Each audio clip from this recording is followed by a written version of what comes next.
Everyone, and welcome along to the final round of the Inside Line Racing League season here on Xbox One. It's ILR1, it's also the final race of the entirety of F1 2018. We've got the YouTubers out there posting F1 2019 content already, and by this time next week, all of us will get their hands on it as well. Well, we also have a change in the commentary box for tonight. James not with us this evening, unfortunately, but in a good light, we do have Nuthead with us in the commentary box, and it's the first time working together with Nuthead, and I'm looking forward to it. Welcome to the com box, Nuthead. Thank you. Nice and roomy up here whenever I notice you're here. James seems to fill up a lot of the room, but never mind. We're here today and excited to bring you the final, last hurrah, you have to say, for F1 2018 for ILR this season. And, well, I'm sure there's plenty of guys that still want to grab that race victory come the end of it, and also a couple of hometown boys here today as well.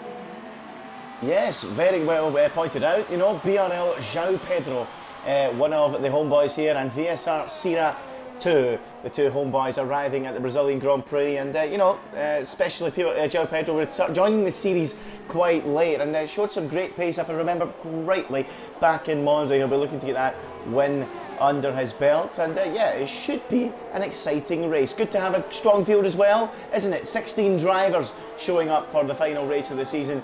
Really healthy numbers, so you know it should be a good qualifying session ahead, and one of the shortest laps on the calendar as well, right up there with, pardon me, the Austrian Grand Prix. But yeah, 1:07 is the times on board at the moment, and we've got an interesting choice of tyres as well. We've got the super soft, the soft, and I'm pretty sure it's the ultra soft tyre this weekend as well, so it should be a cracking session and a really tight one, shouldn't it? It most certainly should, and well, Snazzy even coming in straight away with the first 106.8 as well, and Sierra at 106.9. But so far, everyone pretty much on the cusp of low 107s and then sort of the high 106s, as Joe just goes 100th quicker than Snazzy even there to go top of the timesheets for the moment. But the times continue to tumble on down. It'd be interesting to see what we actually end up with by the end of this session. Could be up on potential mid to low 106. It'd be a fantastic lap time from any of these guys to put in the session. But yeah, of course, it's fantastic, such great dedication from the guys. 16 drivers, you know, it shows how loyal they are, not just to ILR, but also to league racing in general. They really want to give 2018 a good send-off.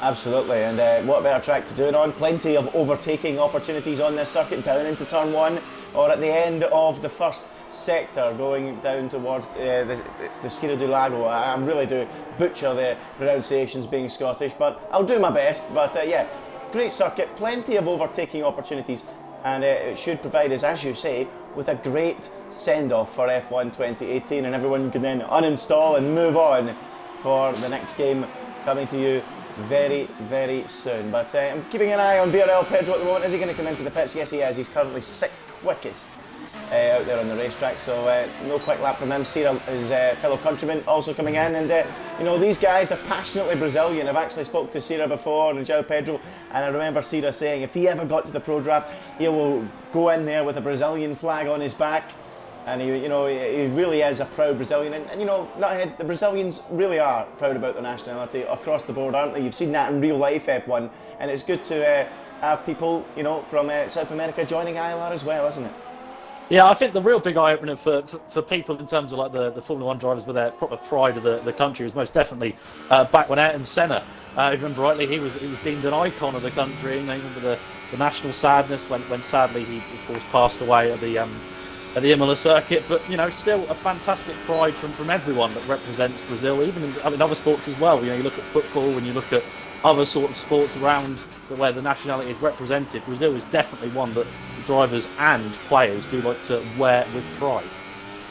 Absolutely. Thinking back to that 2014 World Cup, the passion they put on that occasion was absolutely magnificent, and yeah, looking forward to this weekend. It's certainly a racetrack I would love to visit. Just a shame that in the next couple of years they might be planning to move to Rio de Janeiro, so you know, if I ever get the chance, and if they do come back to Interlagos, it's certainly one I'd love to go to. It's one of the old school circuits, isn't it?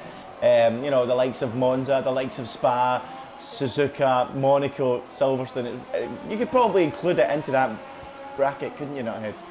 Yeah, it's definitely cemented itself in the history, and it's such a shame that, you know, there is the chance we might actually disaway from this track entirely. But the best thing about the IndyILR circuit, in terms of being with the fans and all that, I have to say, is you just look at down the start finish track. Look at how tightly packed they are to the actual action. There is no sense of like being far away. There's often times like that where people think is sort of media taking over with sports, but Interlagos is a proper old-fashioned circuit where fans get right up and really get to see the cars to their fullest extent.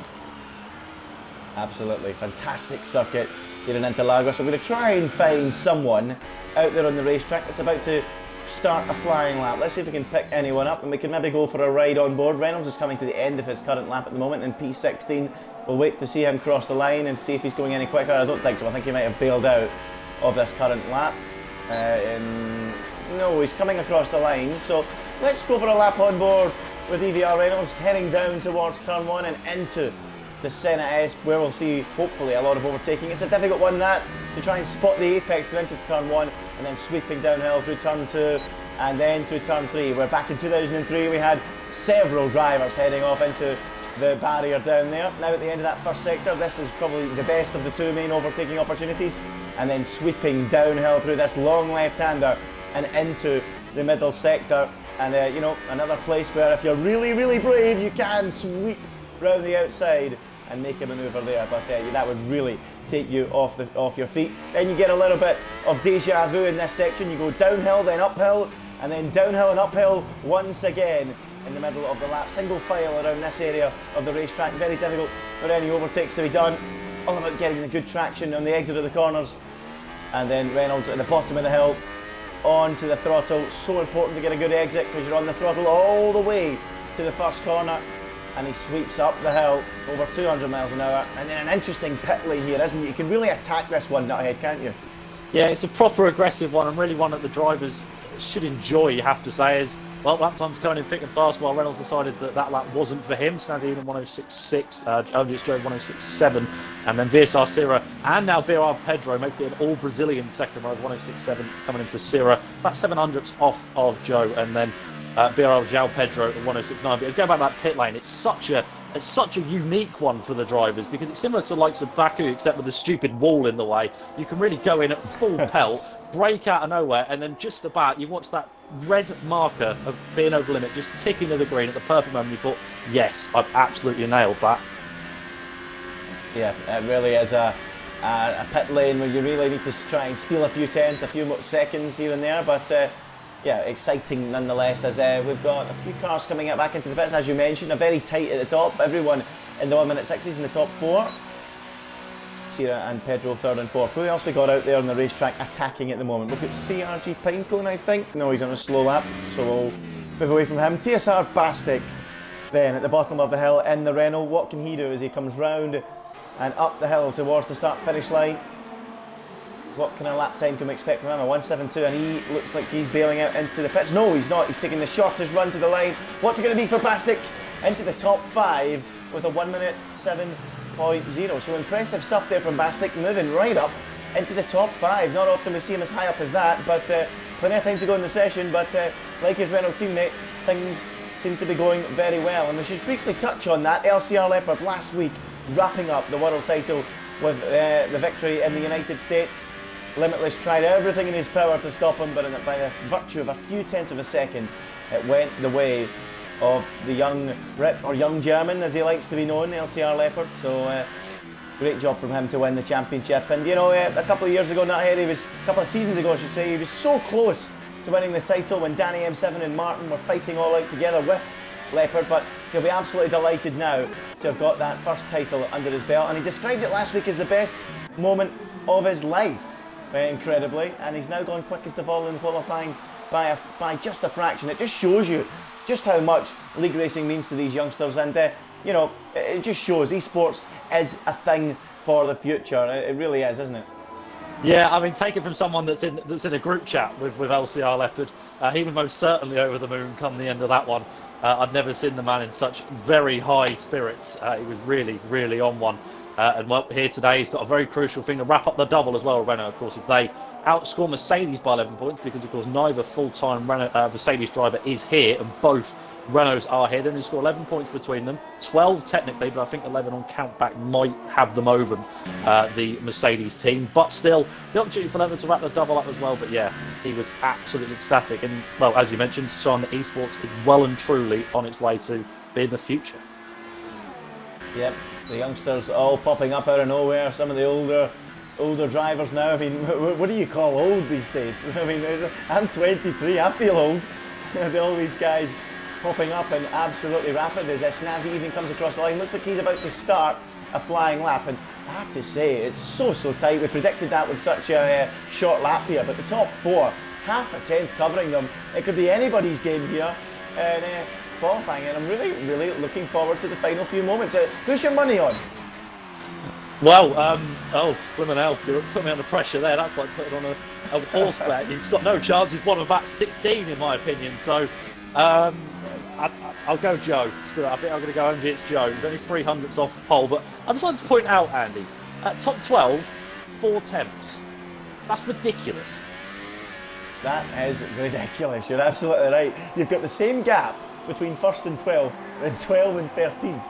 I mean, that is just absolutely astonishing how tight it is in the top 12 places. And oh, well, you know what? I'm going to start taking your horse racing tips, my man. Look at that, 165. OMG, it's Joe goes quickest of all. There is plenty of time left, but if there was a cash out option, I would be taking it right now. And the reason for that is because Snazzy Evening's coming to the line, but he's shy. So the cash out would have been wrong. He's around 300ths of a second shy from OMG's Joe. It's Joe's time, and it's getting closer and closer and closer to the top as Kyle Mitchell is the latest man to move into that group in the top 6 with around 2 to 2.5 tenths away from pole position. So one mistake on your final lap could cost you a hatful of places, couldn't it?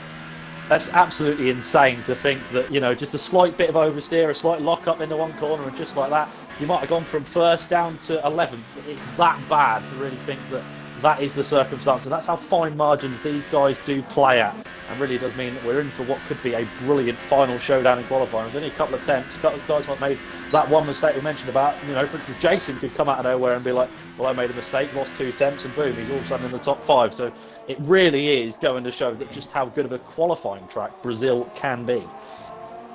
Absolutely, it really is closing up nicely. I did accidentally mention earlier that the Ultra Softs would be the tyre, but given how much they're using the Super Softs, I don't think the Ultra Softs here this weekend. I think it's the Super Soft, the Soft, and the Mediums. And you know, it's refreshing to see this, because quite often, you know, you see drivers just holding out for that one lap at the end on whatever tyre's best to qualify on, and it's usually like the middle compound, and you only get one of them for qualifying. It's refreshing to see that everyone's just going gung-ho for a flying lap on the super soft tyres in this session, and hopefully we can see that more on F1 2019, because it gave us a fantastic session so far and plenty to talk about. Quite often I find myself sitting in the commentary box just waiting for the final couple of minutes to come along. Not today. Exciting stuff, isn't it? It almost gives me flashbacks to a track like Silverstone, where, you know, of course, the strategy is a simple soft to medium, and then, of course, everyone goes on the softs out in the first stint, out in the second stint, and out again for one last showdown. So, you know, of course, the times are going to keep coming down in theory, you know, because, of course, the track evolution, the track gets better as the session goes on. But at the same time with these guys, they're just going absolutely all out, and they think probably in the 18th minute they can find that lap. We're possibly in the first. It could be their time for pole position, but it all comes down to this one last shot if he wants to see himself on the front row for the Grand Prix. Absolutely, track evolution does play its part as BRL Pedro, João Pedro, comes across the line to start his one of 2 possibly final bids to try and put that Ferrari on pole position on home soil. What an achievement it will be. We will open the window in this commentary box to hear the noise of the crowd if he can put this on pole position. BRL João Pedro down to the end of the first sector, and it's showing, I don't know whether to believe the graphic or not, that he's 4 tenths down. So he's in mode 0 as well at the moment, so I presume he has decided to bail out of this lap, or he's made a mistake somewhere. So not happening for him. And who else we got out there pushing? VSR Sira. He's about to come to the end of the first sector, and can he do any better on his lap? So keep an eye on him, keep an eye on João Pedro. I mean, what a result it would be for the Brazilians here in Sao Paulo if they could get themselves up onto the front few rows of the grid. So Joe's coming across the line as well. He's just about to start his final flying lap of the session, so it's going to be win or bust for him. Snazzy Evening likewise. Pinecone going slowly, so he's still not started. We'll keep an eye on Sira, who's in the middle part of the lap now, looking to move up onto the front couple of rows on the grid. He's currently 5th overall, despite only being 2 tenths shy. as Nuthead mentioned earlier, we've got 4 temps covering the top 11 drivers. It is so close as we get towards the business end of qualifying. Here comes VSR Sira taking the shortest possible route towards the line. Can he put it on pole and home soil? No, but he goes up into 3rd place, just under a tenth shy. It's a decent lap from Sira, but it's not enough to send the Brazilians into overdrive.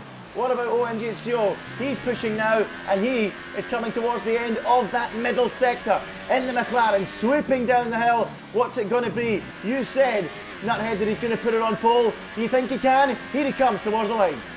Well, we'll have to wait and see as he's just got to manage these final few flat-out sections. It feels like a decade as that clock continues to click on and on and on, and you have to wait to the line. It's not going to be an improvement. It's going to be 106.7 in the end, done by OMGHO, and got one more attempt at a flying lap because he missed the checkered flag. Snazzy even is coming up to line though. Is he about to replace OMGHO on the front seat of pole? No, he is not. 106.6 put in by him, but the checkered flag is waving, and we're just waiting for the final few guys to complete that last hit or bust. Well, it's currently Joe on top. Your bet looks safe at the moment, but here comes BRL João Pedro on home soil. Can he be the man to deliver? No, he comes into the pits, and that means it will be that for him. There'll be no improvement. The LCR Leopard, the reigning champion, is out there though, and is on a flying lap. Is he going to have the final say in the final race of the season, in the final qualifying session on F1 2018? Leopard for the line. No, he stays P4, no improvement, but still Pinecone is out there.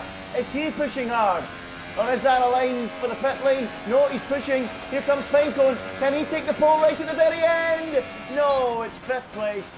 And that means to say, OMG, it's Joe in one of the tightest, most exciting qualifying sessions of the season, takes pole position and improves by an even further margin right at the very end. He didn't even need to, but he does, just to show his superiority. And boy, oh boy, that's a fantastic session from the McLaren driver. A 1:06.471. Talk about a stamp of authority. OMGHO is well and truly smashed it out the ballpark with that 1:06.471. What a lap time. But just look at the gaps, by the way, Andy. From 3rd to 5th, it's about 300ths between 3 drivers and 3,000 separate what I believe is Leopard and VSR Sira on the 2nd row. Absolutely insane stuff come the end of this one. Yep, very, very excited to see how things pan out in the Grand Prix. I mean, this could be the perfect send-off to F1 2018, the way it's all lining up on the grid. But you've got to hand it to OMGHO. He's pulled a rabbit out the hat with that one. It's a fantastic effort to be as that far ahead on such a tight track. OMGHO then, he takes pole position at the Brazilian Grand Prix in qualifying with a 1:06.471. He's just 1 and a bit tenths quicker than Snazzy Evening in 2nd for Red Bull, who's getting quicker and quicker these days. VSR Sira, he is 3rd on the grid at his home race, the highest of the home boys. LCR Leopard, he starts from 4th, the reigning champion. CRG Pinecone, he is 5th on the grid. Bastic starts from 6th. João Pedro, the other Brazilian, he starts from 7th. CRG Murso, he is 8th. Jason 9th. And VSR Verstappen rounding out the top 10. We'll go through the rest of the grid when we see their tyre compounds for the start of the race. But, Ed, what do you think those guys outside the top 10 will go for? It'd be interesting, actually, because some of them might go for the softs and then go for the medium tyres at the end, or some might even try possibly take them out to the supers.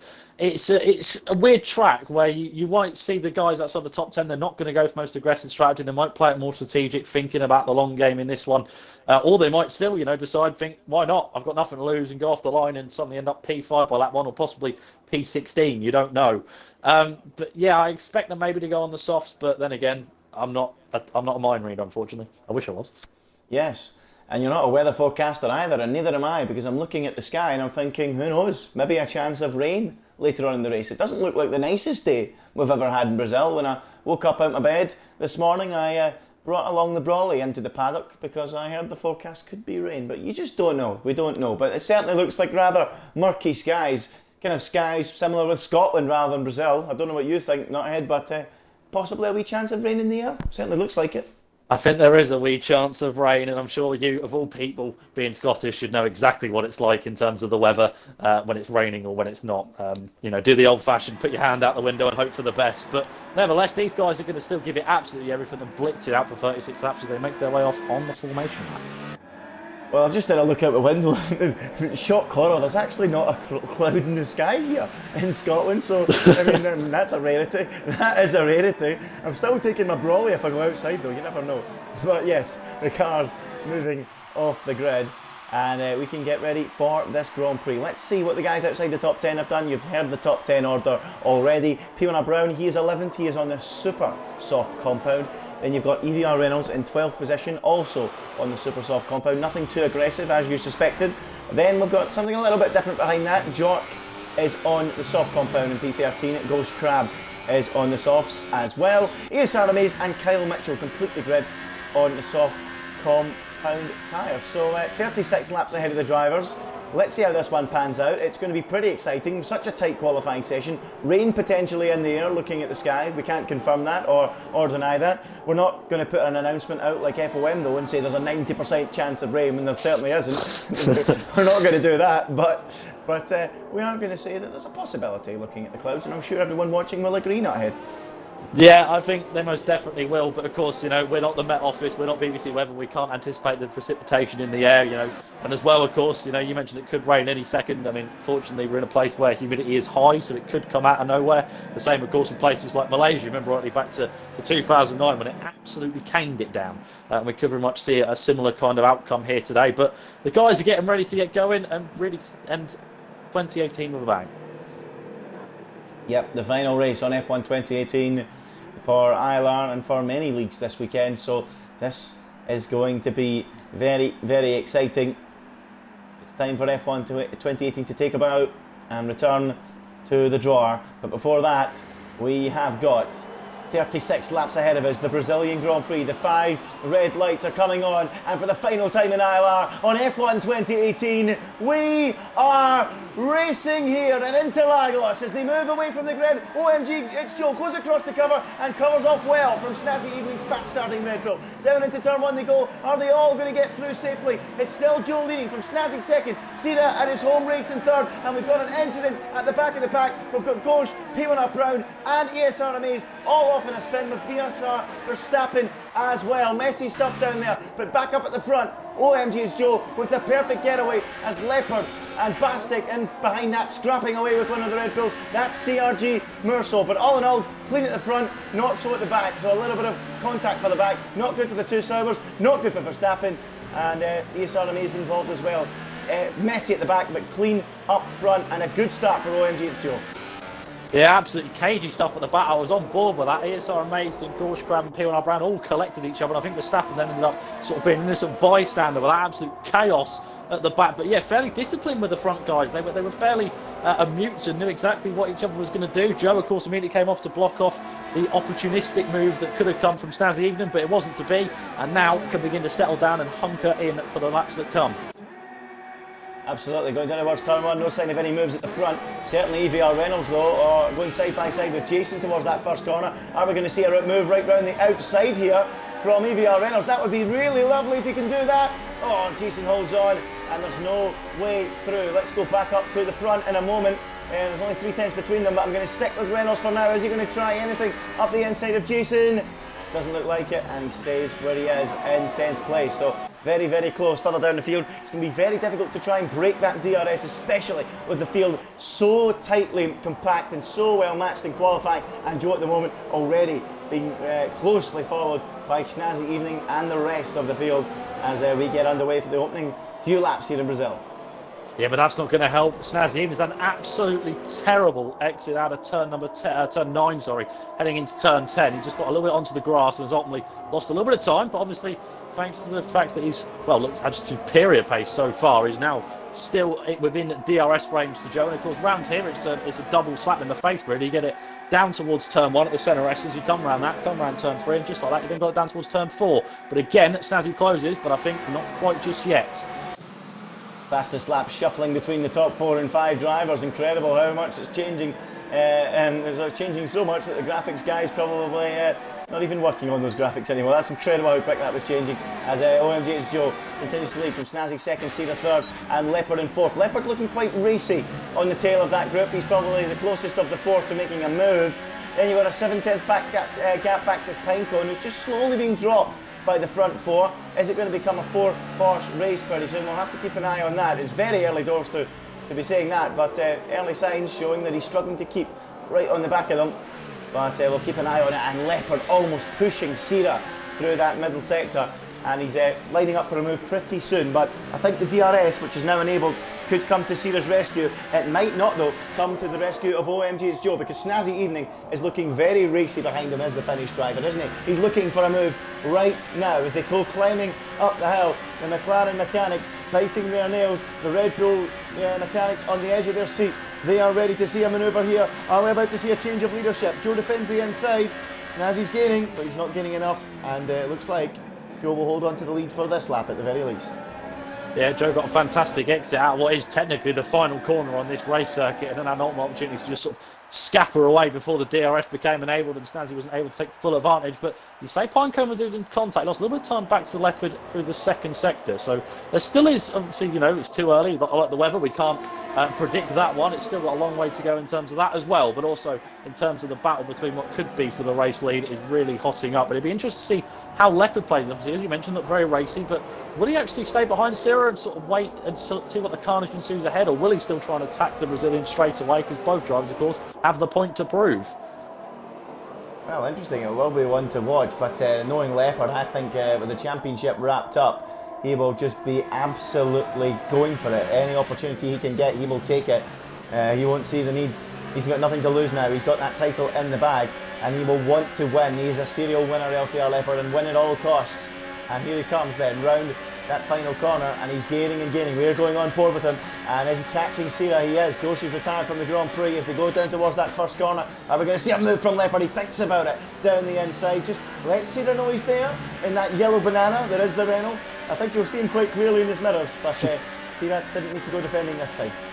Yeah, it's a pretty conspicuous thing. It's pretty out in the open. So to do that, it's definitely a sign that he wants him to know that he's 100% is going to be there. So it'd be interesting to see how that actually progresses in the next few laps. And of course, Sierra wants to put on a show for his hometown crowd, and I'm sure Leopard wants to put on a show and prove why he is the champion for this season. But so far, it's he's gone for the lunge, but never going to be on quite just yet. But he is looking almost like a Leopard. He's pouncing at every single opportunity. Yep, living up to his name as LCR Leopard, that is for sure. But on that occasion, unable to get down the inside of Sierra. Probably getting a little bit frustrated with the DRS, equalising it all out, making it very difficult to try and make any kind of move. And Pinecone now has joined the group, hasn't he? So there you go, 3/10 off the tail of him. And that's him dropping back slowly as he's now reeled them back in. So across the line they go to start lap number 6 out of 36. Is there going to be any moves this time round going into turn 1? I don't think so. And they all remain as they were in formation. It's Joe leading from Snazzy second, Sierra third, Leopard fourth, and Pinecone fifth. When are we expecting the pit stop window to open? What do you think, Nuthead? Lap 8 or 9, but Snazzy's not going to care about it. He's now gone down the inside towards turn 4. There's contact between the two. Joe forced into half spin. He squeezed out wide. Sierra then takes full advantage, comes on through, and then OMG, it's Joe and Leopard about together on the racetrack down towards turn 6. Round the outside goes the German under the brakes. Off onto the grass he goes. He's gone too ballsy into that one, and Pinecone clouded, so they'll have a piece of that one as well. Now, Leopard lost a position, but Joe crucially lost 2. Yeah, I actually missed that there. I caught that right at the tail end, so apologies for that, folks, on the stream. Good job catching that one. Nuthead, I was about to miss it. Didn't think he was going to go for it, but Snazzy Evening went for it. He took the place, and Joe drops the third. What did you make of it then, from what you've seen? Did it seem a little bit too aggressive from Snazzy, or was it a fair move? I think it's a racing incident in my eyes. It just looked like as if Snazzy had the window, and of course as a racing driver you're going to take that kind of opportunity, but just sadly ultimately led into a half spin for Joe, and it came together. I think sort of Snazzy realised his mistake, tried to put him back the right way, and then of course they got back going again, and of course Joe lost that position to Sierra. But now we've got an interesting concept of, well, he's now lost 2 positions. Is he going to make it back as Jason has flied on past here? Bastic. Yep, he has. He's gone up into P7. An easy manoeuvre there for Jason. And through he goes as ESR Mays moves out of the way. I think he might be a lap down and struggling out there on the racetrack. So, no, he's retired from the race, so this is just his ghost car. So he's out, Ghosh is out as well. That's 2 cars out of the race, but it's all getting a little bit feisty up front, isn't it? In the last couple of laps. Joe, as you say, dropping down into 3rd place behind Snazzy Evening and Sierra with a rather rude move up the inside. What will the stewards say? What will the drivers say after the race? We'll have to wait and see. Leopard down to 5th with Pinecone up into 4th as well. So it's all changed at the top. Snazzy Evening now in control of the race as we get ready for the pit stop window coming up soon. But Joe doesn't look like he's hanging about now, does he? He's right on the back of Sira and he's determined to get straight back at the back of Snazzy Evening. Is he going to try and make a move down towards turn one as Joe reels him in, coming around that final corner, which of course is absolutely flat out. Down past the pit lane he goes. Are the Brazilians holding their breath? Look at Sira, he's got so much straight line speed with the DRS of the car in front, and there's absolutely no way he can get through. And in fact, Sira really caught up in Snazzy going into the braking zone. They're braking very late, looking super aggressive, and maybe he could be the next man to take up the baton and lead this race. And he's gaining. In fact, here he comes. He's going to go for it, is he? Up the inside, will he? No, not quite. He stays where he is. Yes, on you go now. I was going to say, it's like almost like watching a relay race here. One person takes the baton, they lead, and then another one comes along, they then take it, and it's just like as if watching, almost like watching go-karts, just swapping and changing constantly with the race lead. But now we've got the interesting prospect of when do they pit? Does anyone try the undercut here in the hopes that, you know, it does work out for them? Is anyone going to try potentially make their tyres that longer in the hopes that the scrapping of all the guys who have pit work out as well? But one man you have to watch out for, see actually Pinecone right at the back of this train. He of course got the position away from Leopard and is right on the back of Joe, Sira and Snazzy, so he could be a real underdog here.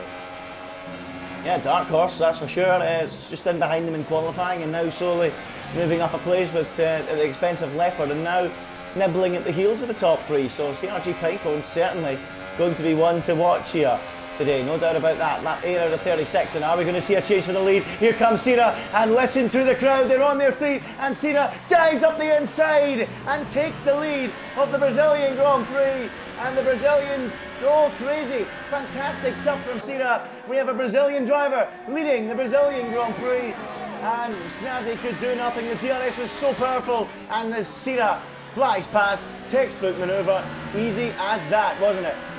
You could almost hear, you could hear the noise, you could almost see like a conga line beginning to form, not just with the cars, but also with the crowd. Absolutely fantastic manoeuvre from VSR Sira, now leads the Brazilian Grand Prix in probably just a fashion that he dreamed about.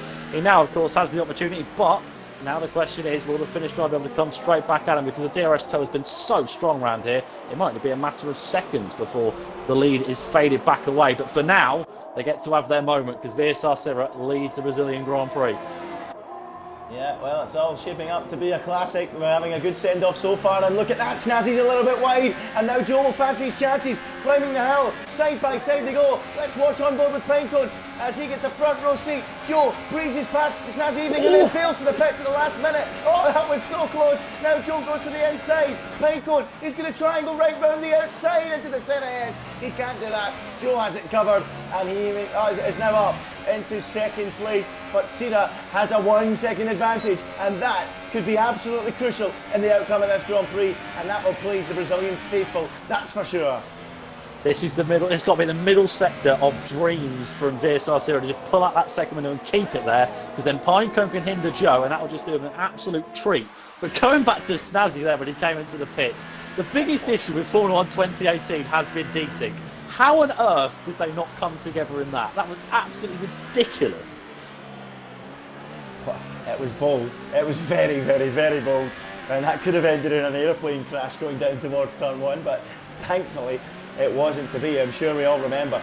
Well, if we're all going to have to remember that is the 2003 Grand Prix here, where we had an enormous crash involving Mark Webber, and then later Fernando Alonso joined the party with some hitting the debris, and that would have been similarly big. It's to be said, there were other big crashes there down the years, and that would have been absolutely enormous. But thankfully, they all got through with no damage at all. And I'm just going to pick up Snazzy quickly here. He's gone onto the medium tyres, and he's got 8 seconds of clean air in front of him, so he's going to try and regain the lead with a pretty strong undercut. So we'll see how it goes for him. But early signs, Snazzy going long.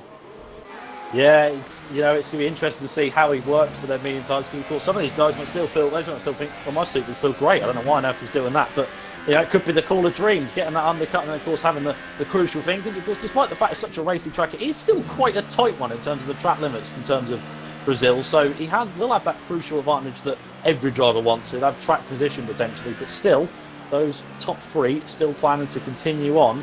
And maybe possibly won't see Pinecone dart in, or even possibly Leopard, who's dropped back 2 seconds. Yeah, Leopard dropping right off the tail of him. I'm just going to have a look at his front wing, see if he sustained any damage in any contact at any point. I don't think so, but I mean, he's got Merceau climbing all over the back of him. So the reigning champion under a little bit of pressure here, and you're going to fancy Mersel here with Leopard not having any defence of the DRS to the car in front.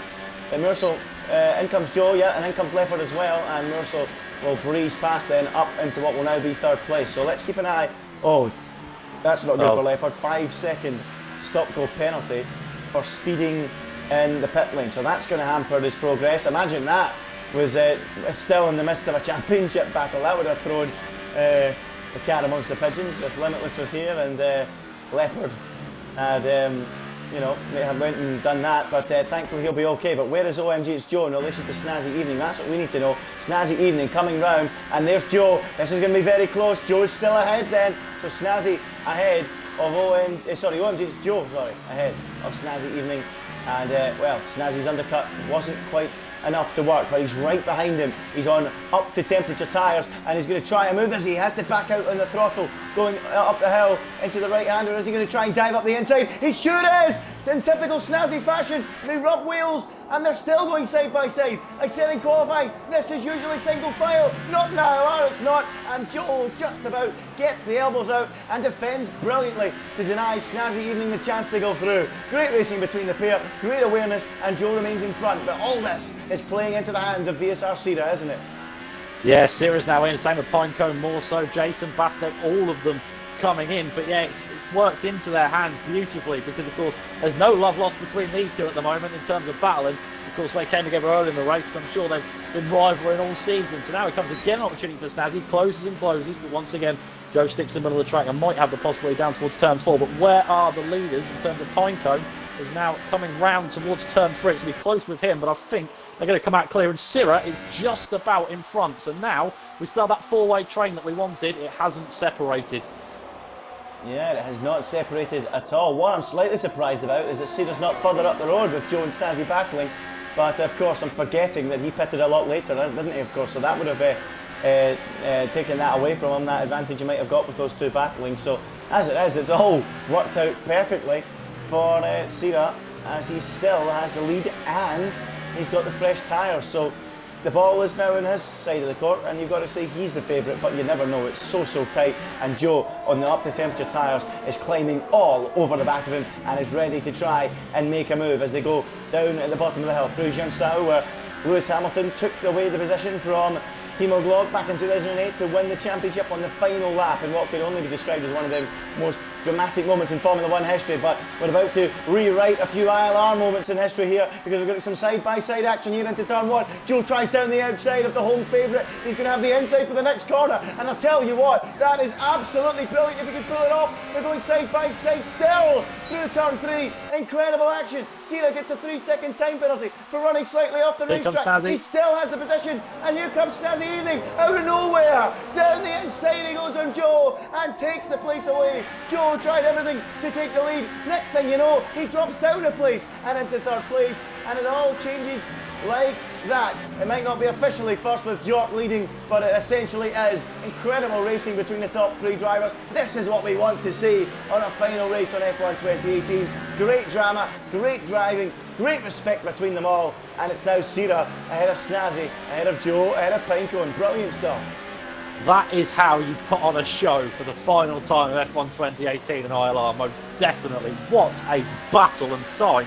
Most certainly things we've got. We're not even halfway through the race yet, and these lot are still continuing to be absolutely nothing to separate them. So what on earth are we going to be in for? I cannot wait for this. Snazzy now is closing again on Sira, but I don't think he's close enough just yet. But what an opportunistic move from Snazzy, and what an incredible bit of attacking and defending from Sira and Joe respectively. Absolutely, brilliant stuff. This is what we want to see, and again, all the top guys, 5 of them in a line here, all fighting for the victory. Leopard, despite dropping that 2.2 seconds, as a result of all this squabbling, has got himself right back in contention, and with an early pit stop, has got himself right in amongst the action again. So 5 drivers at the moment, you feel, with a genuine chance of picking up the victory here. Sira, Snazzy, Joe, Pinecone and Leopard. At the moment, I don't know, it's so difficult to call, but I've got a feeling, OMG, it's Joe. With that Sira 3-second time penalty, I would see Joe as the favourite from this point on, with Snazzy on 5-lap old mediums. But we'll wait and see. There's such a long way to go. Anything can happen. But I'd say Joe is the man. He's probably got the favourites tag at the moment. What would you say?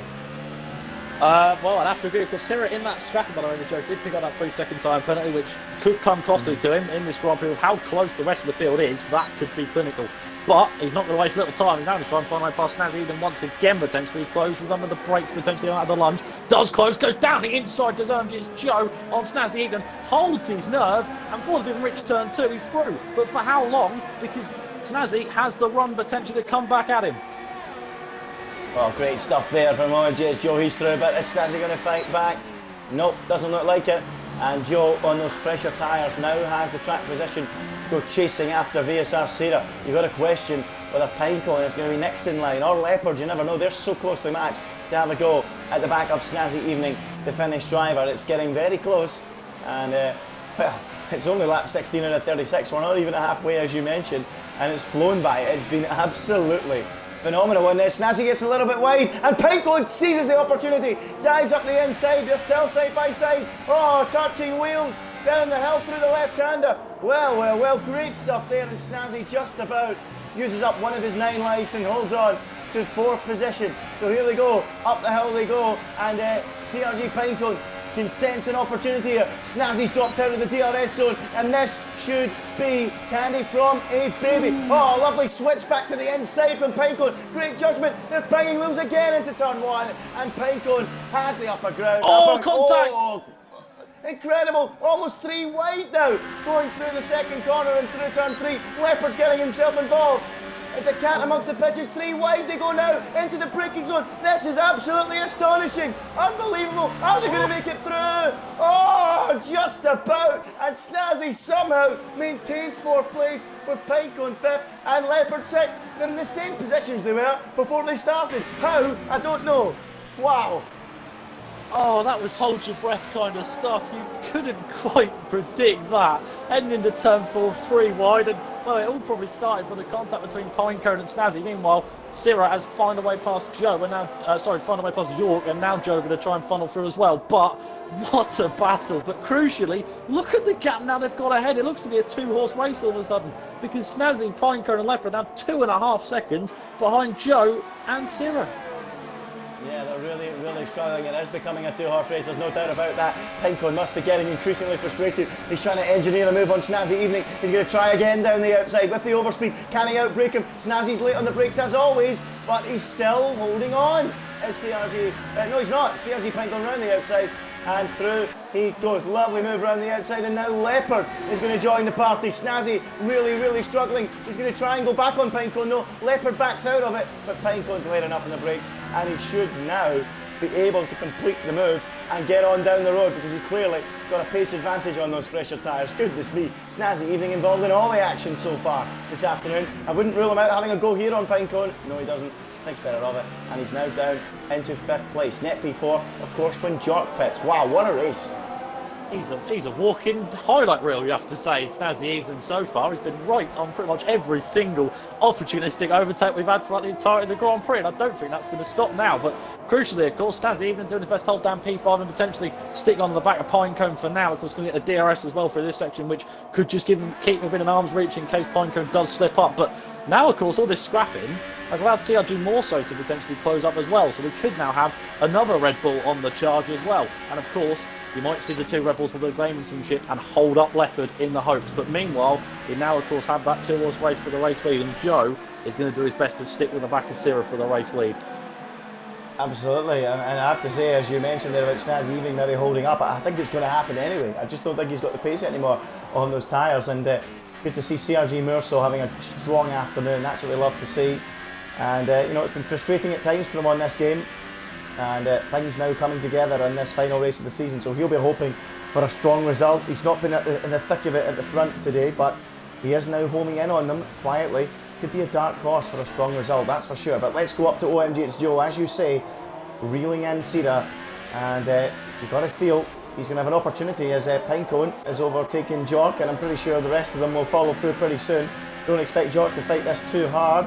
Is Snazzy going to go up the inside? Nope, not on this occasion. He stays where he is in 5th place, so we'll keep an eye on that. There's 6 tenths between the leaders, so there's no point going up there at the moment. Snazzy Evening and Leopard really, really close. You've got to feel Leopard might fancy his chances here at stealing a move. This could remind me of Coulthard Schumacher going either side of a Minardi. If you remember that one, that's exactly what's going to happen. And Leopard down the inside, keeps Snazzy on the outside, uses Jock as his defence, and breezes through. Where's that going off the road? That's Pinecone going off the road.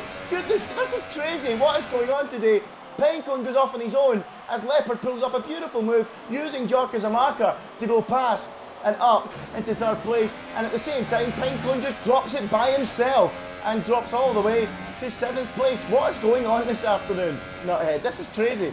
It's such a bizarre afternoon of action. Everything seems to just be going one way, and then suddenly the plot twist, and then there's another. It feels like I'm on a soap opera, let alone watching a Formula 1 race. This is absolutely ridiculous today.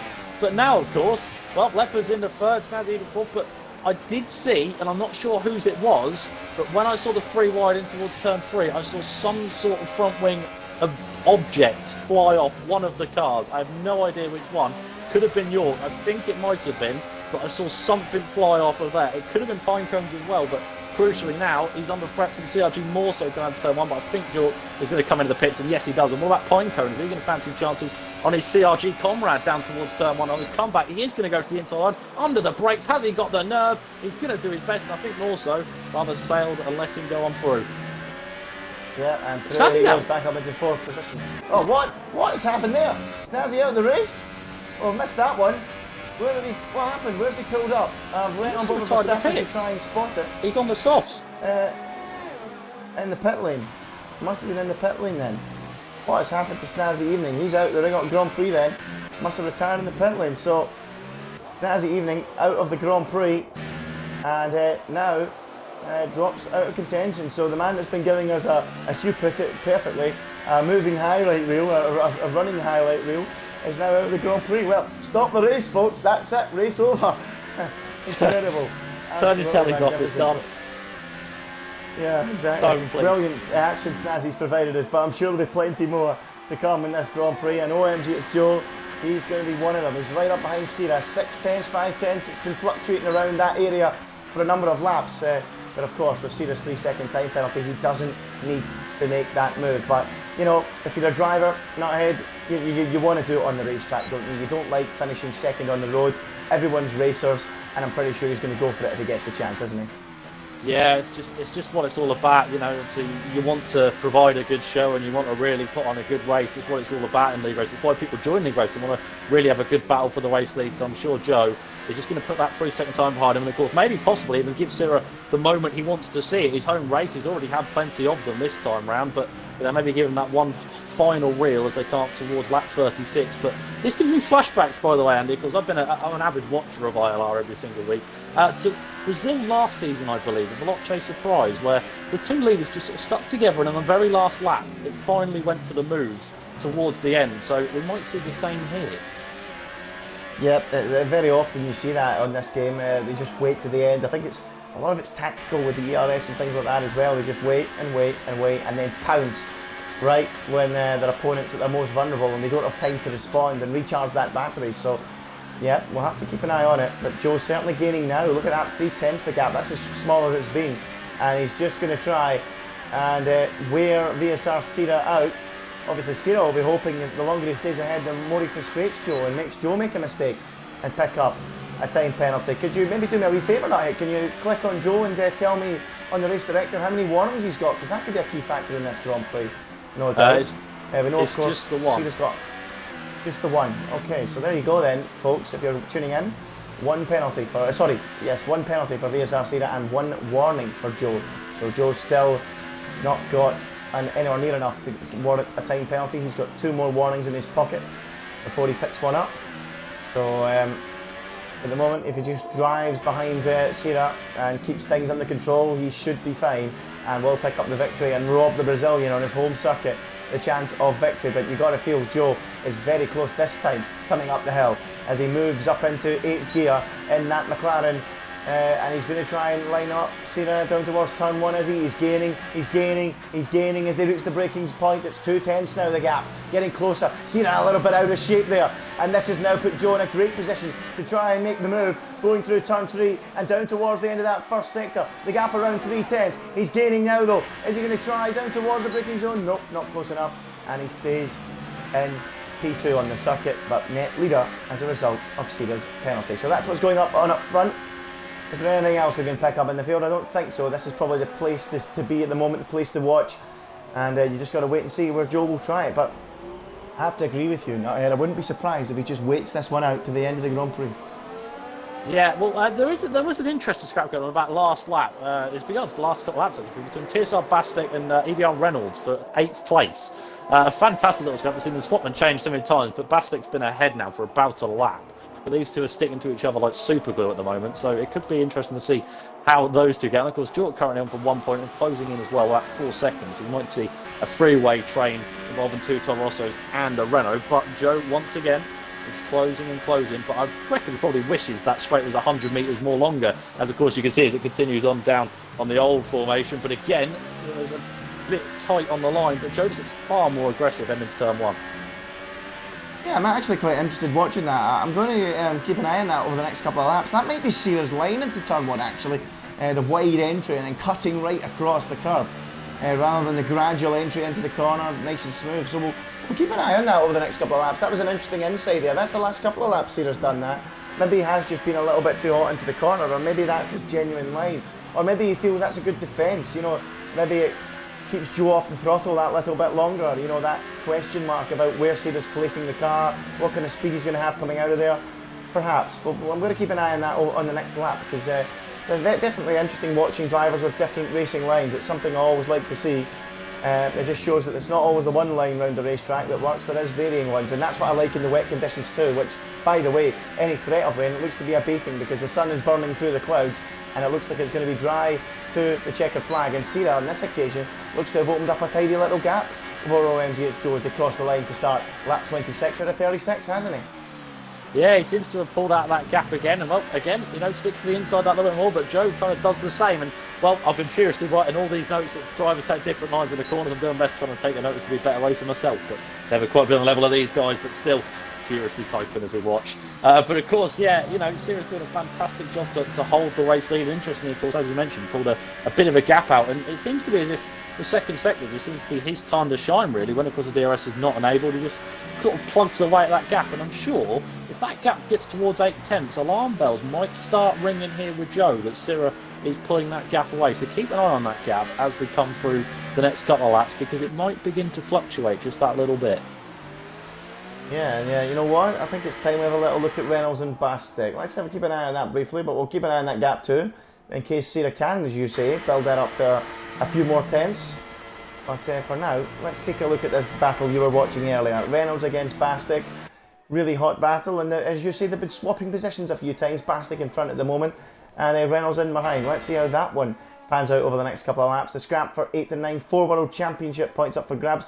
You know, if there's 9 seconds up the road to the next car, so they look pretty isolated. Jock around 4 seconds back, but on those, oh dear, that's not good for Cena. Another 3-second time penalty, and I think that all but ends his hopes of winning the Grand Prix. You could just hear the curtain begin to pull. You probably hear the groans from the grandstands as well, as they suddenly saw VSR Cena a 3-second time penalty as well. But of course, he's still, you know, on for the moment to claim second place, because of course Leopard has a 5-second stop go, which of course accumulates to 10 seconds. Pinecone and Morso, let's have a quick look at them just to make sure. So Morso has 2 warnings. Pinecone does not actually have a warning. So as it stands, we'll see Pinecone on the podium at this moment in time, replacing elsewhere later, and Morso will go up into 4th. But Morso is dropping back. But yeah, we've got to keep our eye on Reynolds against Bastic. Yeah, Reynolds versus Bastic, still scrapping hard. It's probably the closest battle alongside the guys in the lead, as Reynolds actually picks up a 3-second time penalty. The frantic action we saw at the start of the race has all of a sudden abated, and we've just got a couple of little battles out there in the racetrack. But do not go anywhere, folks. Anything can happen in the remaining 8 laps or so of the ILR season. What a season it's been. What a time it's been on F1 2018. Not ahead, of course, you've covered several races as well in ILR, and I've got to ask you, what has been the best race you've watched or commentated on, or you know, just generally watched this season? Sorry, no, not this season. Across F1 2018. Well, I think you have to look at last week as an instant candidate for race I've seen in a long time. I was literally pretty much on my feet watching that live on Twitch. I don't know how you'd have been in the com box. I imagine you're probably jumping around like you'd if you're drunk in 4 cans of Red Bull in quick succession. But it just, I mean, not as if you don't do that anyway, but yeah, it's definitely got to be up there. There's also a couple ones. I had a brilliant one at Britain just a couple of weeks ago, which I commentated on, which ended in a dramatic finish through the final sector where the gap needs to pull out by 2 seconds, and suddenly it was. It came on with the race win. But yeah, most definitely, I think USA last week goes down as my one. Yeah, last week was absolutely ridiculous. I've never seen anything like it. Absolutely astonishing race last time out. Just a shame it never led to a final race championship battle, but yeah, it was still a deserving way, a good way to crown a champion, that's for sure, with all the drama over the remaining laps. I have never ever in my life seen a 5-6 car scrap so closely matched for victory on a racing game. I thought it was absolutely astonishing to watch. And you know, good memories from F1 2018, that's for sure, in the commentary box. I've enjoyed it, and I'm looking forward to F1 2019, and I'm looking forward as well, and I'm sure all the viewers are, and I'm sure you are too, like myself, to see how the graphics look for the spectator mode. See if they've added any more information that would be ideal for us. I tell you, there's something I'd always love to see, and that is the inclusion of the penalties, so we don't have to go to the race director. It'd be good if we could just get a little filter that says +3 secs or +6, you know what I mean, something like that. Yeah. Instead of, you know, well, not instead of, just in addition to like the tyres and the distance they've done on them. I think that'd be a good addition. So Codemasters, if you're listening in, make sure you stick that in the game, because I think that would be great. I'll say, of course, you know, yeah, you got to mention the spectator cam for New Year. I mean, of course, I have had the privilege of playing the beta, and on the beta they do have the official writing for the new Formula 1 game, of course, as you've seen with the HUDs as well. It's the same with the spectator. All of that is official now. There's a Rolex sign on the time data. I know you were so wishing for the Rolex sign on the lap time data in the top right hand corner, and you were desperate for that, Andy, so that is on as well. Do not panic, son, that is coming as well in the new game. But yeah, I am extremely excited to get going on 2019. Excited for the new com box as well, which I'm sure will be just as plush and squishy as 2018 has been. Brand new commentary box. That'd be good. That'd be really good. So yeah, that'd be fantastic. Half a second between the top 2 drivers now. Cena and OMG. It's George. Well, there goes Reynolds. Sorry, ran the outside towards turn 4. He's gone for the move. Finally, we've seen a move in this battle that I talked about, and well, we got squeezed out this time round by TSR Bastek. But well, again, these two continue to do our best to try and divert our attention, shall we say? Yes, well, I missed that one, but well, quite right to butt in and stop me from blabbering on. There we picked that up as Reynolds unable to find a way through on plastic, so running wide there and getting a little bit of dirt on his tyres. Quite interestingly, Jork, despite being on those super soft tyres, he's failed to make any kind of inroads on the back of those guys, and he looks to be on for a comfortable 1 championship point to end his career in F1 2018. I mean, it could go down to it that when, of course, I mentioned the damage when they were 3-1 towards turn 3, it could have been him that picked it up. Yeah. And he could have decided to not change it. Going to have a little look at the front wing. I'm going to keep an eye on it. Watch out board here. Going down towards turn 1. Has he got damage? Not visible from this, but you never know. It could be different in game. We've seen that a few times. As the lead gap, look at that. 1 second now. What's happened there? And oh, hold on. Here comes Reynolds round the outside of Bastek, trying his best. He tried a lap ago and failed. But you know the old saying: if it doesn't work out, try and try again. And is he going to try this time? Up the hill, nope, Bastek's got it covered and stays ahead. But Sierra opening out a gap to a second now up front. Didn't expect to see that, did you? No, but maybe this could be I always speak about whenever I do the last roll of the dice that you see from the race winner, when they know that they've got penalties and they have all that. With about 5-6 laps to go, some people do it, they just sort of go absolute blitz for a couple of laps in the hopes that, well, let's say for instance Joe starts to ring alarm bells, he makes a mistake, could pick himself up the time penalty as well. We don't know, of course. It could have got another warning that time. I'm just going to brief it just to make sure. And he has actually picked up that second warning, so he is on his final warning before a penalty. And if he does, that will make the end of this race exciting. But yeah, Sierra just sort of blasting away in this lap or so, giving it everything he's got all of a sudden. Yeah, maybe just saving the tyres, allowing Joe and the dirty air behind him to burn them out. And going for a late blitz, but remember, Sierra does have 2 time penalties now, unfortunately, so you know, it would take a collapse, you could say, from OMG's Joe to allow the opportunity for Sierra to try and take the win, but he is really stretching it up towards 2 seconds now, and if he can get it up to those 3 seconds, then it would bring a grandstand finish, so I can see where you're coming from there. We'll have to keep an eye on that, but Joe perhaps just backing off, going, okay, I don't need to get a penalty, I don't need to get 2, I'll just let him go and not get too flustered, but I'm pretty sure OMG's Joe will be aware of Sierra's penalty if he's dropping off at that rate of knots, that's for sure, and it's all about just taking his time and wrapping up the victory once again. And OMG's Joe, we should mention, by the way, this season he's not been here for many of the races. He could have been another one right up there with Limitless and Leopard in the championship hunt had he been committed to the full season. Unfortunately it wasn't to be, so hopefully next season we'll see him fighting at the front of the field throughout the season, because I think he could be a real contender for the championship, that's for sure. But another thing we should mention, look at Pinecone right on the back of LCR Leopard, determined to try and earn that position. Yeah, you read my mind with that one. Pinecone now, yeah, right on the back of that, he really sort of stuck out because Leopard already has 10 seconds added to his race, so of course Pinecone will jump ahead anyway, but similar to what we saw with Joe and Sierra, you know, Pinecone's not going to want to stay behind him. There's a racer who's going to want to find a way past and come home with the podium, not just on merit, but also then on track as well, which would of course be a fantastic achievement for CRG Pinecone here today. So we'll have to wait and see how he gets on with that one so far. And also Carl Mitchell and Jason further down for 6th. Those two have sort of closed up together. So a few last lap battles, shall we say, as we come to an end. We've now got 3 laps left to go of this ILR season. And I think you're getting teary, Andy, by coming to the end of this. Yeah, well, thank goodness the producer put a tissue box in the commentary box tonight, which is good. So they are there if you want to borrow one from me, Nuthead. Unfortunately, I do charge for them though. They do come at a cost. So they got your brand on it. No tears from you. No, I'm just really tight.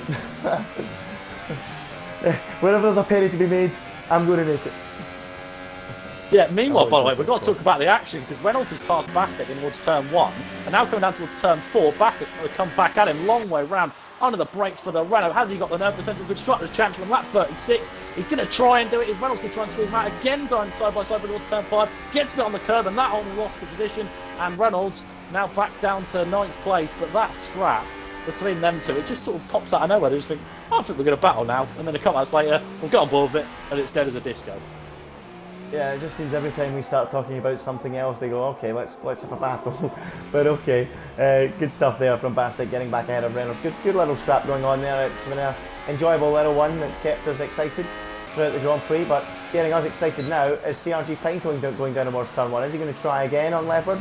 Doesn't look like it. And look at that gap now out front, 3.6 seconds between the front two. Now, if Joe does get another warning, really will put this into the hands of Sierra. So if any Brazilians have decided to depart and go for the exits, they might want to come back in for the remaining laps, because Sierra is on a mission out front and trying to put some pressure on OMG's Joe. As Reynolds picks up a 3-second time penalty as Pinecone gets so close to the back of LCR Leopard in that middle sector. They're nearly touching the back of that Renault and perhaps giving Leopard a puncture nearly even there if he touched them, but nope, wasn't to be, as Pinecone looks very racy behind him and is threatening a move pretty soon as they come down the hill. And I think Pinecone is going to go for it at the start of this final lap.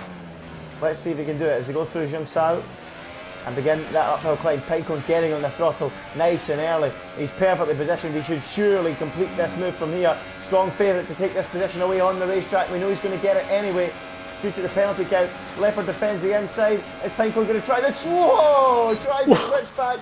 Leopard already had it covered, and because he had the DRS open, he had the rear end snaky. That could have been a big moment. Leopard keeps it covered, and now Pinecone tries to go sweeping round the outside through turn 3.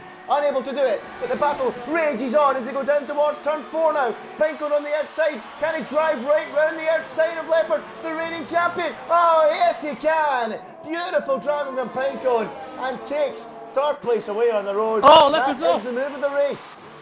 Who's off? Leopard. Oh, yes he is. He's gone off and into the wall, and the champion season ends with a little bit of a red-faced moment. I don't think he'll be too bothered though, and he gets himself back underway again. So Leopard makes the mistake, and that's going to hurt the floor because he's going to go right across the gully. Oh, ow, that will hurt him, and that's a big moment for him. But we need to go back to the front. VSR Sira, he went charging right at the end of the race to try and open up the gap. He's been unable to do it though. Sira comes across the line. He will win it on the road, but OMG it's Joe with only one time penalty, with no time penalty, sorry, comes across the line and takes the victory in the final race of the ILR season. Pinecone gets to the line third to pick up the podium. Mursell, what a drive from him to take fourth. He'll be delighted with that. Jason fifth, Kyle Mitchell. Mursell fourth, Jason fifth, Kyle Mitchell sixth. Yes, Bastic's going to be seventh, I think, just about ahead of Reynolds. And Jock will now come home in ninth place. Wow, what a finish to that race in the end there. Leopard losing all the time and dropping right back to 10th place in the end. But it's OMG's Joe who wins the final race of the season and a deserved victory. He was the most level-headed out there, it has to be said, from the guys at the front, wasn't he? Yeah, most definitely a fantastic drive from OMG. It's Joe VSR as well. Props to him for really giving it his all in the last laps. I'm sure Joe had a few alarm bells ringing on that last one because it most definitely was coming down more and more. So it was definitely interesting to see how it actually turned out. But of course, OMG Joe grabs the race victory as well and actually adds his third race victory and only finished in 3 races now to be 4. So an incredible stat really to have. But again, top step of the podium. I'm sure he'll take that all day of the week. And crucially, Andy, the Constructors' Championship is going to Mercedes thanks to Leopard's last lap antics. Renault have lost it on the final lap. Oh dear. Does Leopard even know that? Does he? I don't know if he's bothered, but that's a shame. That's going to hurt them, the Renault team. And Mercedes snatch it away. Good spot there. Great spot. And that drops him out of... it drops Renault out of top spot. Wow, what a shame for him. He finishes the race in 11th. I've never seen anybody with 25 seconds worth of penalties until today. So Leopard comes home in 11th place, the champion. No points today. But it's all about OMG It's Joe in the final race on F1 2018 ILR. It's been a pleasure. It really has. As he takes the victory with Sira in second. Denies him because of the penalties. In the end, Sira tried everything to win in his home circuit, but it wasn't to be. CRG Pinecone, he comes home in third with CRG Mursell in fourth. What a drive from him. He will be delighted with that. I'm sure he will, coming home in fourth. Jason in fifth, it's Kyle Mitchell home sixth. TSR Pastic is seventh. Jork comes home in eighth, just ahead of his Red Bull Toro Rosso teammate EVR Reynolds as a result of the time penalties. VSR Verstappen, he comes across the line in 10th, as we mentioned, 11th for LCR Leopard. João Pedro, not a good day for him, he was 12th. Snazzy evening, P1 Brown, ESR Amazed, and Ghosh Crab were the retirements. A really enjoyable race, and I've got to ask you, who was your driver of the day, not ahead after that one? I think, you know what, I'm going to go with... I would go the obvious one, I think I'll give it to CRG more so. Fantastic drive from P8, and of course, you know, getting up to P4 as well for fantastic 12 points, and arguably at one point was in a position for the podium, but taken away by his comrade at CRG. But also got to give massive shout-outs, by the way, to Jason for a fantastic drive in 5th, and the same with Carl Mitchell as well in 6th. Of course, Carl Mitchell started way down in 16th to come home 10 places ahead of where he qualified. Who's yours? I have to agree with you there. That's a good shout for Kyle Mitchell and Jason. Good job from them. But I also have to say, yes, it's all about the entire weekend. And I'm going to give it to CRG Mursell. Reasonable effort in qualifying. Followed it up with a really mature, solid drive to come home in 4th place. Just missing out on the podium places. So well done to CRG Mursell. It's time to get the guys in for the podium. Pinecone has joined us. Hopefully we can get Sira along in a moment, as well as the race winner. OMG It's Joe. So I've invited Sarah, hopefully we can get him in a moment, and then we'll try and get a hold of Joe and we can hear from all the guys. Oh wait, Joe's in here, what am I talking about? Oh, that was stupid. Anyway, yes, let's go on to the podium interviews. Joe, you there? Yep, I'm here. Oh, you're there. Apologies, I've never seen you coming into the party. Well done, Joe. A victory to end F1 2018 for ILR. But you must be delighted with that. Good result. Sira pushed you all the way at the end. He's really seemed to put the hammer down to try and put the pressure on, but you kept everything under control, no penalties, and end the season with a win. But, you know, you've got to feel if you were made the whole season, it could have been a title challenge. Yeah, I definitely feel like I could have challenged for this title. But yeah, it's not really for me to say, really, because I didn't.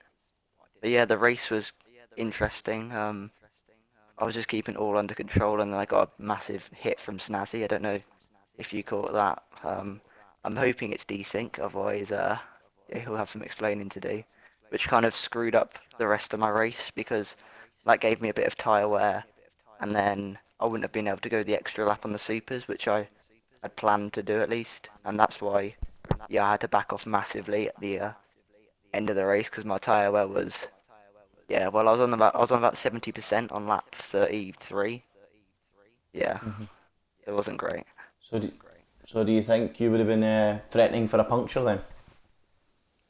Um, if I'd stayed out, I would have got a puncture, Hmm. and So, yeah, I was going so slowly at the end just to like not get one, and it was very touch and go.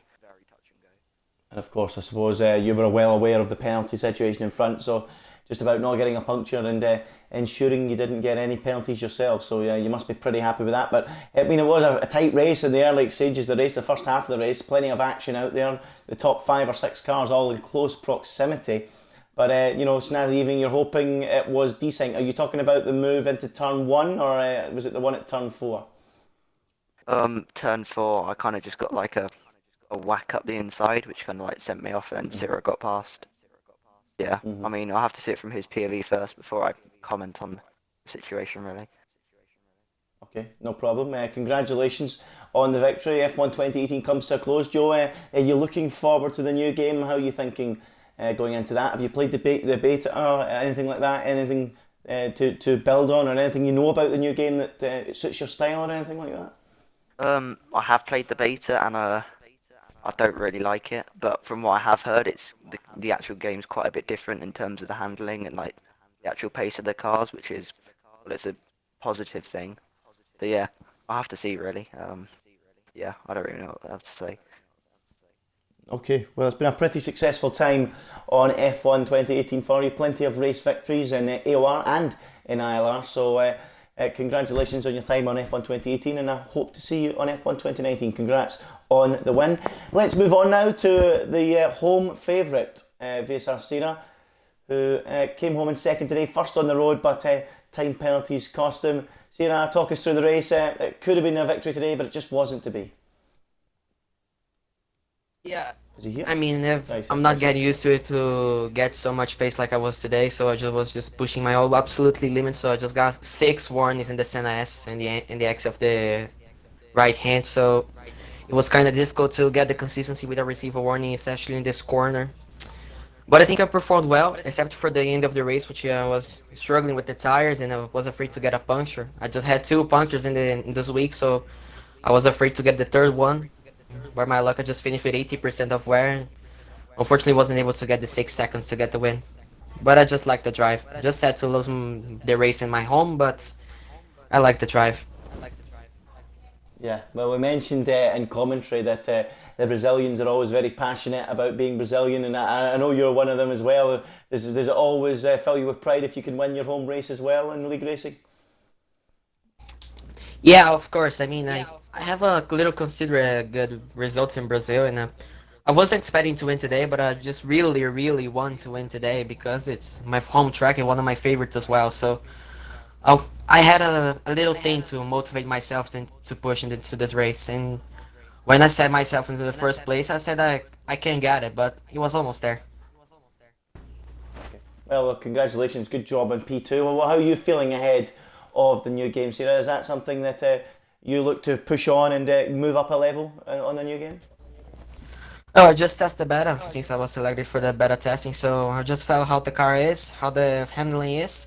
Not like too much. I think I prefer the handling of this game, which is more oversteer. There is just completely understeer, and the balance is gone. So I think just going to have a rework in our setups and our driving style. But I'm looking forward to it. I have almost a year to get used to the game until esports came out. So yeah, I'm confident, and I'm gonna work to get my best.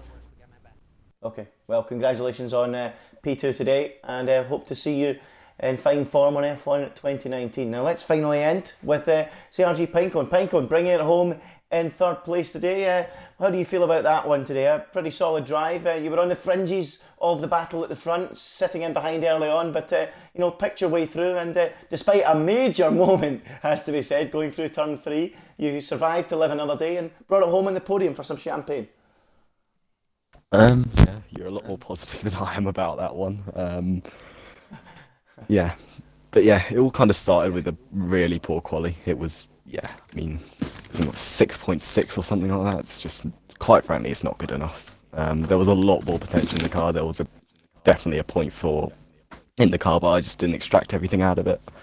And then, of course, it's just kind of follow the leader with the DRS train. There's not too much you can do unless someone makes a mistake. But for me, it was just about kind of getting through that first stint, making the pit lap that I needed to get to the end of the race, and then trying to make stuff happen in the second stint. I had a really intense battle with Leopard and Snazzy, I think it was. You might have caught it on the stream, but it got quite scrappy. But it ended up with us losing quite a lot of time to the leads. I think it was like 3 seconds in the end once we'd all come out of that. So yeah. But I knew my race pace was good, and that I had a chance, like if I didn't drag the two behind with me, to at least close up to the leads, especially because I knew that Joe was struggling with tyres, and of course Sarah had those penalties, so it was a real opportunity. But I decided, why not go for a spin? Just as I'm about to break the DRS, that's always a clever thing to do. So yeah. That was pretty much it. Yeah. Pretty frustrating then. As soon as you broke clear of all that, you thought, okay, something could be on here, but no. Exactly. It ends up that just sums me up. Going back a few spaces. What happened then? Were you on the curb? Did you like the? Yeah, it was did you exit just put the throttle curbing. down too much? Just, I think a combination of both, to be honest, because I think I passed Jork into, I don't know what it is, but it's one of the hairpins in the middle sector, so it delayed the two behind a little bit. And I thought, right, this is the opportunity to break the DRS. I can do this now. And I just got too eager, too much throttle, understeer, exit curb, bang. Yeah, that was, and then I found myself facing a wall. But you kept it out, didn't you? I'm pretty sure you just kept about. it out. And, just about. So a red-faced moment for Pinecone. In the final race in ILR this season. So, but hey, at least you got on the podium. Is that any kind of positive to take? I know I'm a lot more positive than you, but surely that's some sort of positive. I don't see it as a positive, to be honest. I mean, the positive for me is that I suppose before I spun, I was 3 seconds off the lead, and then I finished 4.3 off the lead. I mean, I lost a lot of time with the spin, so I know I had the pace, but I think I take more positives out of the pace I had rather than the result, because yeah. Okay, and what about you for F1 2019? Looking forward to it. Have you played the beta? How are you feeling for that? No, I personally haven't. I didn't sign up for the beta, so I'm not really too sure what to expect. But regardless of how it is, I'm just kind of excited for change, to be honest. Just something new to try, because generally on F1 2018, I'm not happy at all with how I've driven, just generally.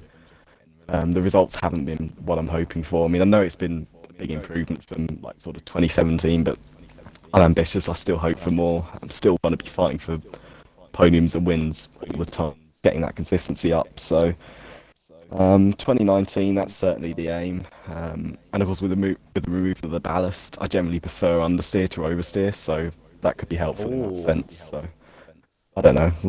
Let's see. I don't want to say too much and then turn out to be horrible on the new game, but understeer is usually quite good for me. Oh well, that's certainly a positive thing to say.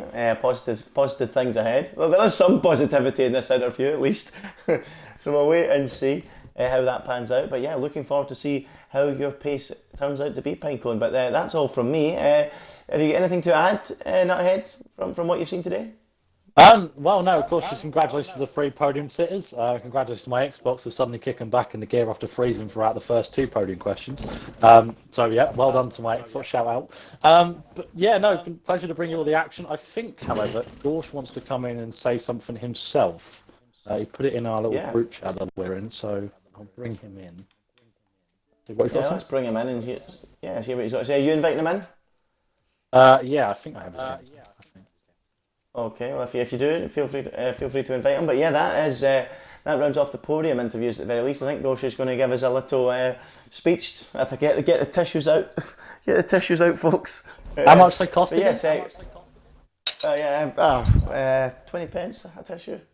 20 pence, mate.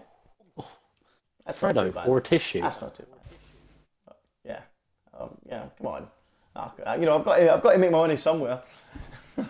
Anyway, Gosh, are you here? Yeah, I'm here. Just wanted to quickly say before we end the season, first things first, cheers for the support on the stream. We've had like obviously great viewers all season. 565 in America. So that's definitely a highlight. But yeah, just like covering the most important things about moving forward and what our plans will be. We'll get back racing in 2019 for 2nd of August. So that's, I believe that's 5 or 6 weeks, isn't it, Andy? Yeah, so it's not going to be too long. And in the meantime, we're also going to be having some things on because we're going to be having a few social races, which will have some commentary, which we uploaded onto obviously the ILR Twitch, as we're doing at the minute. So we're expecting to have one next Friday and potentially one on Tuesday as well, all going well. So yeah, that's the main part of it really. Just want to say congrats to all the drivers. Thank you to everyone, and if you want to keep up to date with what's happening with next season, then obviously you can do it through ILR's Twitter. And yeah, cheers. Thanks Andy and Nuthead for all the commentary today, and obviously James usually. So that's about it from me. Okay, well, thanks very much, Gosh, for giving us an update, keeping us filled in on what's coming up on F1 2019. But that rounds it all off, folks. F1 2018 is all over for ILR on the Xbox. We've got the PS4 races coming up over on Sunday to round it all off, and we can all put this game to bed and move on to F1 2019. Times change, we all move on, but that's it for Xbox on F1 2018. It's been enjoyable, it's been a roller coaster, this has been ILR, it's been exciting, it's good to see you. Thank you for joining us over the course of the season. That's all from me, that's all from the guys on the podium, that's all from Nuthead as well. It's time to go. Goodbye.